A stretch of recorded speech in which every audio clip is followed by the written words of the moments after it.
안녕하세요. 굴삭기입니다. 오늘은 세무사 회계사를 준비하며 생기는 일들을 정리하는 영상을 올려보려고 해요. 세무사 회계사를 준비하시려는 분들이 많잖아요, 주변에.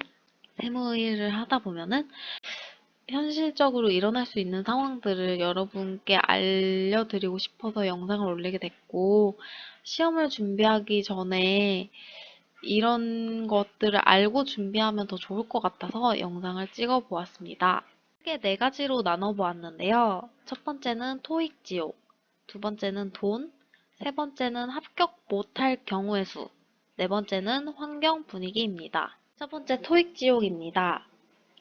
토익 700점을 넘어야 돼요. 회계사 세무사를 시험을 보려면은. 그러면은 먼저 토익 700점을 넘어요. 근데 이게 참 애매한 점수예요. 이게 700점이 공부를 안 하고 시험을 보기엔 700점을 못 넘고, 그렇다고 공부를 너무 하기에도 애매한 점수? 그래서 일단 토익 700점을 넘는다 칩시다. 그리고 1차 시험을 접수합니다. 그래서 열심히 공부를 해서 1차 시험을 봐요. 그런데 1차를 합격했어요. 그러고 나서 2차까지 합격하면은 완전 좋은 루트. 근데 1차를 합격을 하고 보통 동차 합격은 힘들잖아요. 동차 합격이란 1년에 두 개 시험을 보니까 두 개를 동시 합격하는 걸 동차 합격이라고 해요. 근데 세무사나 회계사 시험 자체가 어려운 편이기 때문에 이걸 동차 합격하는 사람은 웬만하면 없고, 보통 첫 번째 1차를 합격한 후 내년에 2차 준비를 해서 내년에 2차를 합격하는 루트로 해서 시험 준비를 많이 시작합니다. 근데 이게 힘든 게, 만약에 1차를 합격을 했어요. 그리고 2차를 떨어졌어요. 그리고 나서 내년에 2차 시험을 보는데 떨어졌어요. 그러면은 내후년에, 그러니까 3년 후에 1차 시험을 다시 봐서 토익을 다시 보고 1차 시험을 다시 접수해야 되는 거예요. 그래서 보통 2차 시험에 떨어지면은 내년에 1차 시험을 또 봅니다. 그래서 미리 합격을 해놓는 거예요. 왜냐하면 토익이 있으니까. 토익이 여러분도 알다시피 만기가 2년이에요. 그래서 2년마다 다시 시험을 봐야 되는데, 그러면은 영어 공부를 하나도 안 하다가 2년 후에 또 영어 공부를 하려면은 기억이 하나도 안 나잖아요, 솔직히. 아예 뭐 기본적인 베이스가 있는 사람이면야 금방금방 취득을 하겠지만은, 그렇지 않은 사람 같은 경우에는 다시 공부를 시작해야 된단 말이에요. 그렇다고 2년 후도 아니고 이제 1년마다 토익 시험을 본다 해도 똑같은 경우고. 그래서 만약에 토익 700점을 넣었나요? 그래서 1차 시험을 봐요. 근데 불합격을 했어요. 이게 더 최악이에요. 그러면은 내년을 위해 또 토익 공부를 하고 내년에 1차 시험을 보고 토익 공부하고 1차 시험 보고 이거의 반복인 거예요. 그래서 진짜 토익 지옥이에요. 진짜 시험은 끈기랑 엄청나게 효율적으로 공부하는 방식, 그게 정말 중요하다고 생각합니다. 그래서 제가 밑에 써놨지만 동차 합격은 거의 불가능하고 내년을 노리고 공부해야 돼요. 그리고 내년에 불합격 시 다시 1차 공부, 1차 시험을 위해 다시 토익 공부. 이거의 무한반복인 거죠. 그래서 여러분, 세무사, 회계사 준비할 때 세법이나 뭐 회계만 잘해야 되는 게 아니고 영어도 잘해야 됩니다. 두 번째, 돈입니다. 돈이 제일 중요해요. 돈은 생각하신 대로 많이 들어요. 소득이 없는데 비용이 많이 나오기 때문에. 제가 항상 하는 말이 있는데, 공부도 돈이 있는 사람이 하는 거예요. 이게 정말 슬픈데, 요즘 예전에는 개천에서 용이 난다라는 말이 있었잖아요. 근데 저는 솔직히 그거는 요즘은 많이 힘들다고 생각합니다. 너무 정보가 과다한 시대에 살고 있기 때문에 돈이 있는 사람이 더 질적인 정보를 얻을 수 있는 그런 시대여서 돈이 없으면 공부도 힘들어요. 제가 아는 분들도 공부를 엄청 잘하시는데 집에 돈이 없어서 공부를 포기하고 취업하시는 분들이 좀 있으시거든요. 그래서 공부를 시작하기 전 내가 수중에 가진 돈이 얼만지, 그리고 부모님이 내가 공부할 수 있는데 돈을 대주실 수 있는지, 이게 제일 중요합니다. 보통 토익 시험비만 해도 벌써 48,000원이에요. 근데 토익을 많이 봐야 된다 했잖아요. 그리고 세무사, 회계사 시험 3만 원. 특히 교재비, 세법책 사보셨잖아요. 엄청 두꺼워요. 그리고 세법이 매년 개정돼요. 조금씩. 완전 짜증나게. 그래서 책을 또 사야 돼요, 매년. 그래서 7에서 15만 원 사이의 교재들을 매년 사야 되고, 그리고 과목이 많기 때문에 각각 사야 됩니다. 그리고 인터넷 강의. 요즘 공무원 세무사 회계사 많이 인터넷 강의들 들으시죠? 되게 유명한 강사님들도 많으시고, 그리고 식비, 생활비, 학원비. 집이 잘 살면 비용 걱정이 없겠지만은 집에 손을 벌리는 상황이면은 힘들 거예요. 제가 보통 처음 시작할 때 학원이랑 인터넷 강의를 같이 시작하시죠? 그러면 학원을 갈 때 교통비가 들어요. 그리고 학원에 가서 배가 고프면 밥을 먹어야 돼요. 그리고 교재도 사야 돼. 이게 계속 반복되다 보면은 진짜 돈이 수백은 깨질 거예요. 그래서 보통 준비하시는 분들은 집이 부유하거나 집이 이 정도 커버 쳐줄 수 있는 상황일 경우에 많이 준비를 하시고, 좀 나이가 있으신 분들은 직장을 다니시다가 자기가 모은 돈으로 공부를 시작하시는 분들이 많더라고요. 그래서 시험 준비를 시작하기 전에 무조건 돈부터 생각하셔야 됩니다. 최소 2년이기 때문에 최대 4년? 아니지. 보통 4년, 최소 2년, 최대 5년 이상 이런 시험이기 때문에 돈을 무조건 생각하셔야 됩니다. 그리고 세 번째, 합격 못할 경우의 수. 제가 간단하게 세 개로 나눠봤어요. 첫 번째로 불합격을 했을 시 한 번 더 도전해요. 그래서 합격을 하면 정말 좋은 루트. 근데 한 번 더 도전했는데 불합격을 했어요. 그러면 이제 어떻게 할지 정하셔야 됩니다. 한 번 더 공부를 하실지 아니면은 그냥 취업으로 빠지실지.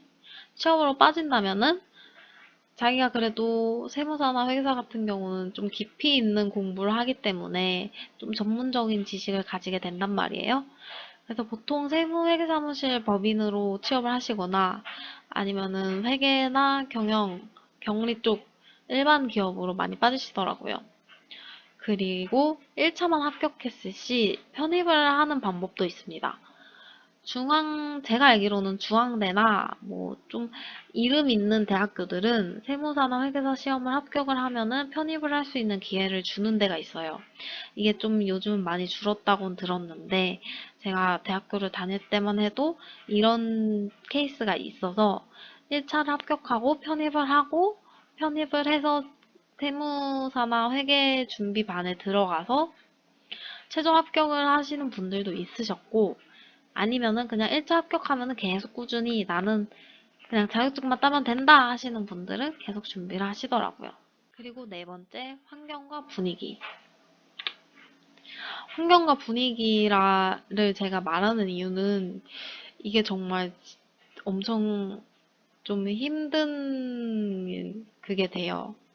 제가 환경과 분위기를 여기에 넣은 이유는 이게 엄청 사람이 견딜 수 없을 만큼 힘든 부분이 이 부분이 제일 커서 말씀드리는 거예요.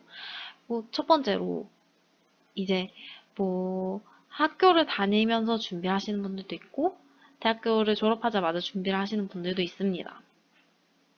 아니면은 그냥 고등학교 나와서 준비하시는 분들도 계시고 보통 이럴 경우에는 뭐 나이가 어리시니까 뭐 여자는 22살부터겠고 남자는 군대를 갔다 오니까 한 24살, 25살부터 시작일 텐데 이럴 경우에 이제 졸업을 했어요. 아니면 이제 졸업 준 졸업 준비를 하고 있어요. 그러면 이제 하나둘 취업을 시작합니다. 아니 뭐 대학교 졸업하자마자 바로 취업하는 사람들이 많지가 않잖아요. 요즘은 좋은 기업을 가려면은 열심히 취준생 시절을 보내야 되니까. 그럴 경우는 아직 괜찮아요. 아직 다 취업을 못했고 나도 공부를 준비하고 있고 나는 부푼 꿈을 안고 열심히 공부를 하고 있으니까. 근데 이게 시험이 1년, 2년, 이제 3년. 그렇게 되면 이제 애들이 하나 둘씩 취업을 하기 시작합니다. 그러면은 애들이 이제 하나둘씩 사회로 나가니까 나만 공부를 하고 있는 거예요. 나만 연필을 잡고 나만 열심히 공부를 하고 있어요. 근데 결과는 결국 1년 후에 시험 볼 때 나와. 그러면은 애들은 이제 하나둘씩 돈 벌면서 자기가 사고 싶은 거 사고 뭐 여행 다니고 뭐 이렇게 하는데 나만 계속 공부를 하고 있는 거예요. 이럴 시 느껴지는 외로움이 상당히 큽니다. 그리고 이제 나이를 먹어요. 시험 준비는 최소 제가 아까 말씀드렸듯이 최소 2년, 보통 4년, 길게 하면 5년 이상인데 장수생길을 걷게 되면은 결국 나중에 포기하게 되는 경우도 생기겠죠? 합격을 하면은 좋겠지만 제가 제 기준으로 봤을 때 신입으로 취업할 수 있는 나이는 28이 마지노선이라고 저는 보고 있어요. 나이를 먹을수록 신입 취업이 힘들 수밖에 없는 상황이고, 물론 그렇다고 모든 마지노선이 28, 29 정도라는 건 아니지만, 물론 늦은 나이에 취업하시는 분들도 계시고, 취업이 잘 되시는 분들도 계시고, 내가 원래 하던 일이 있는데 안 맞아서 직종을 변경하시는 분들도 계시죠. 근데 제가 말하는 거는 그냥 평균적으로 봤을 때 취업을 하기 편한 나이? 그 나이대를 말하는 거예요. 그리고 세 번째는 부모님. 이거 진짜 무시할 수 없는 환경이에요. 이게 보통 두 종류로 나눠지죠. 그냥 본가에서 공부를 하거나 아니면은 뭐 노량진이나 이런 데로 나와서 공부를 하시거나 뭐 노량진 같은 데 나와서 공부를 하시면 그나마 낫겠지만 본가에서 학원 다니거나 독서실 다니면서 공부하는 분들은 이게 시험 기간이 점점 길어지면 좀 힘들어질 수가 있어요. 이게 뭐 부모님마다의 케바케지만 여러분 아시잖아요. 어떤 분위기인지. 나이는 먹고 나는 계속 공부를 하는데 부모님도 늙어가시니까 당연히 힘드시겠죠. 그래서 이것도 무시할 수 없는 부분의 한 종류라서 제가 넣어봤고요. 이거는 물론 가정 분위기상 뭐 다를 거라 생각됩니다. 제가 너무 부정적인 것들만 얘기 드린 것 같아서 마음이 좀 무거운데 제가 고시생들을 되게 많이 봤거든요. 과 특성상. 근데 하나같이 다 모두가 느끼는 부분이라서 모두 아시고 시험 준비를 하는 게 도움이 될 것 같아서 한번 영상을 찍어본 거예요. 제가 직접 세무사 준비를 해본 건 아니지만 저는 정말 세무사 준비 겉핥기식만 하다가 끝냈지만 제 주변에는 세무사랑 회계사 공무원 준비하는 분들이 되게 많아서 제가 본 바에 의한 거를 바탕으로 해서 한번 영상을 찍어봤어요. 그래서 고시생 준비하시기 전에 한번 봤으면 좋겠어서 한번 영상을 찍어봤고 많은 도움이 되셨으면 좋겠습니다. 영상에 좋아요, 구독, 댓글 부탁드립니다. 감사합니다.